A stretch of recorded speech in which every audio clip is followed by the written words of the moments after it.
Welcome to the Kucht kitchen. We're sharing our kitchen with Chef Greg, and we are about to use our 36 inches dual fuel range with some amazing features on the top, because we were talking about the benefits of having the powerful flames in the front versus having them in the back. So can you please tell me a little bit about it?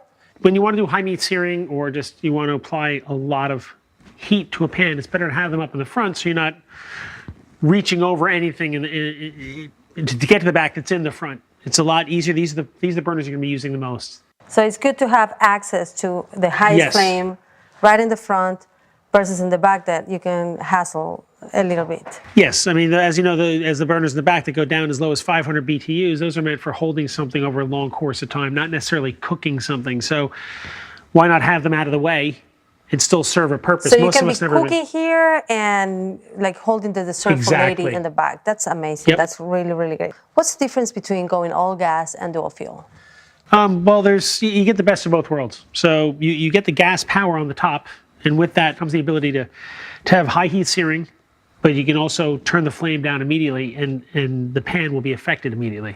On the flip side, an electric oven allows a lot more precision. They're better insulated. You generally don't find the hot spots, and this one does actually, as I see, have a convection feature of getting a much more even cooking. So it's going to be moister, but I'm still going to have that succulent, crispy skin on the outside. Excellent.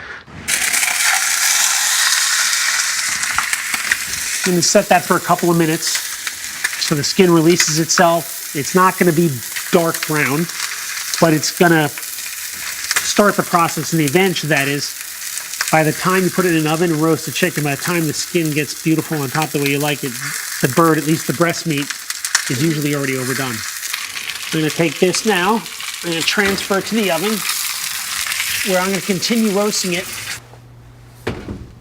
And you're cooking the chicken at what temperature? Right now I have it in the oven. It's going at 350 on convection. And that's something I'm going to be watching as we go along. Now, one thing to note about convection is it's not the same as a regular temperature. 350 convection would probably be the same as a 400-degree conventional oven. Can I open it? Please do. Okay, all right. I can see. So yes, this is hot, but not burning hot. And look at this. It's beautifully presented over some vegetables. And this is the finish of the convection oven? Yes. I love to serve this on my table. Well, I hope you enjoy it. Thank you so much for sharing it. It's been a pleasure. Thank you.